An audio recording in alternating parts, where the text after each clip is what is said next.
Hey everybody, it's Safi and Marco Dish Out on Movies, the only movie review show on YouTube to review movies in terms of food.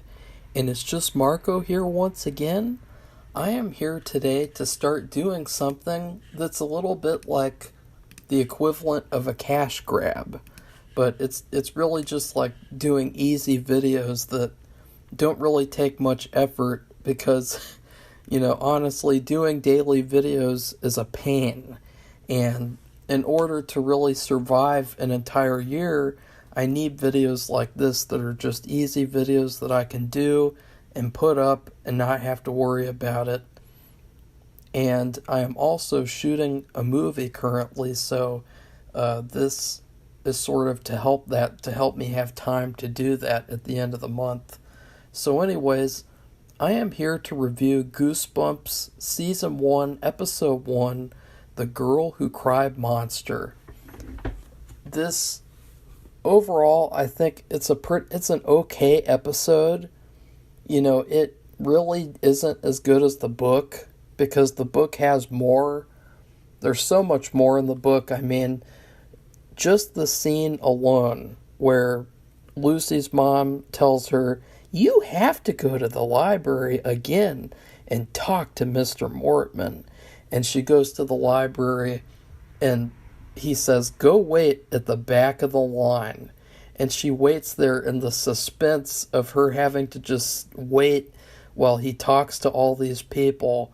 And then at the very end where he locks the library doors, I mean, that was some intense, suspenseful, scary shit. And in the episode, they don't really have that as much. It's very goofy, it's very cheesy, and it was kind of hard to take seriously for the most part. So anyways, here's the pros. And this is going to be what I do for every Goosebumps episode. I'm going to do pros and cons. So the pros are, they did choose the perfect building for this mansion turned library.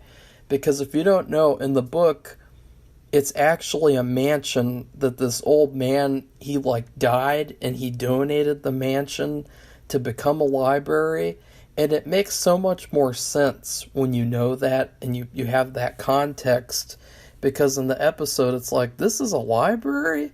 Oh, it's because it was someone's house. And it's very, very cool. It's a great gothic location.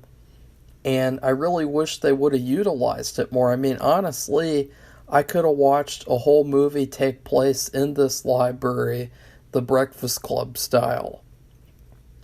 They also had great creature effects for the most part. Mr. Mortman, in the book, he's described as this toad monster.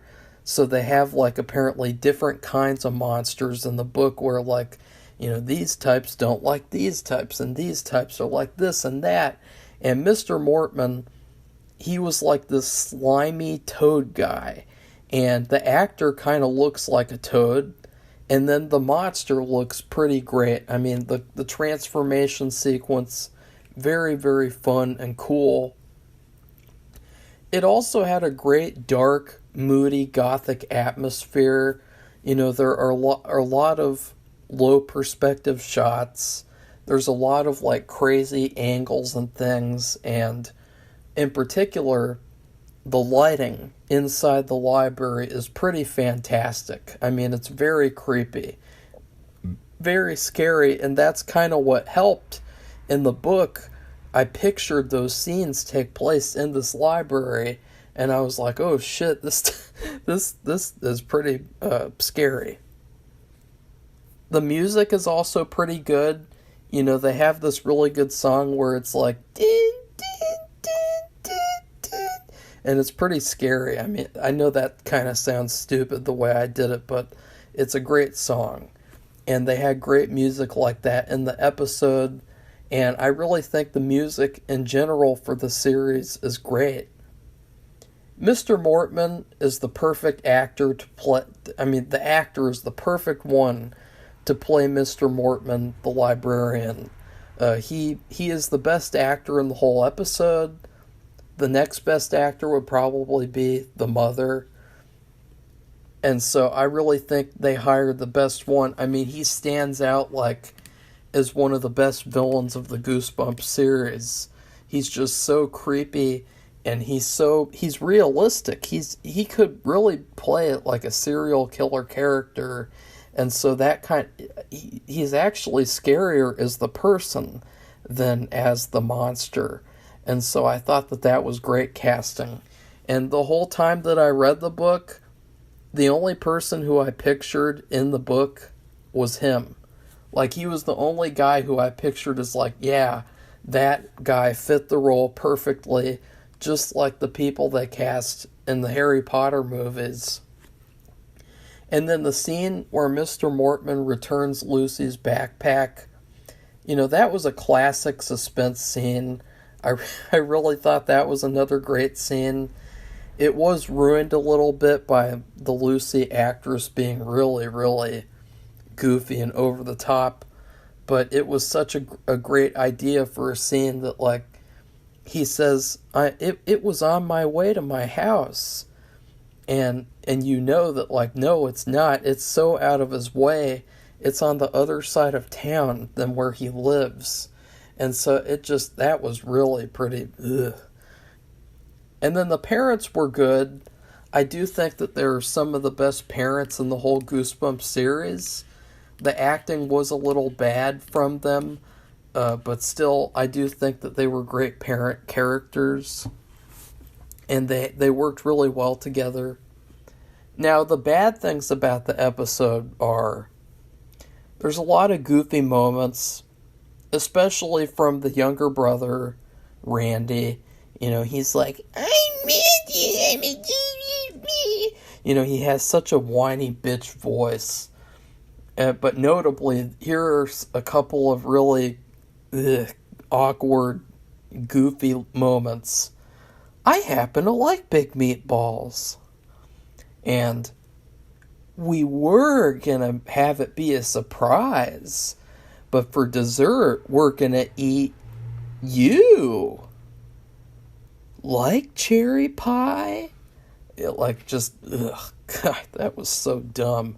Not nearly as many goofy moments as in the book, where it's really just the younger brother who's goofy. Like in the book, it was actually a lot more serious, and it was a lot more like a straightforward kid who cries monster type story.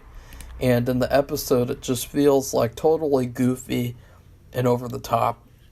And Lucy, the actress, she is not very good at all. She is so goofy and so bad that I can see why she's not acting anymore, unfortunately. If she had acted in more things and gotten better, then that would have been fine, but she's just not good in this episode in particular. And it's especially important to me that she's not very good because this is the first episode of the Goosebumps series. And if you don't nail the first episode, this whole series is not going to work out, right? And so with The Lone Gunman, although the rest of the season is a masterpiece, the first episode is complete garbage. And that first episode really hampered the entire season. Another thing was that Mr. Mortman was not slimy. And it's emphasized how slimy he is in the book and episode, because it's a part of his monster features, like the fact that he's slimy like a toad. But then they show these close-up shots of him. They show close-up shots of his hands, and they're dry as hell. I mean, he's the opposite of slimy. If anything, they should have just made it into he's dry. Like, it's like he can't sweat at all. Like, that's what they should have done. The scene where Lucy's parents eat Mr. Mortman is terribly filmed. They obviously didn't have a budget, but it was horribly filmed and it was so fake. And the way that Lucy and her brother reacted to it was very unnatural and strange. They literally didn't even care that they just saw a human being cannibalized in front of them. Like, I could understand Lucy being kind of relieved, but they're still watching cannibalism. They're watching a human being get torn apart into pieces and eaten. I mean, they ate his entire body. They didn't leave anything. And so for them to just sit there and act like, oh my God, this is totally normal, especially the brother who the whole story, his sister scares him and does all these things to tease him. He's not scared of this cannibalism though. So anyways, I would give this episode overall a C minus. It's very meh and average, and it feels like they could have done a lot better. I did like some of the improvements that they made from the book, but I do think that the book is slightly better. I give the book a C+. So anyways, please like, comment, and subscribe. Goodbye everybody, see you soon.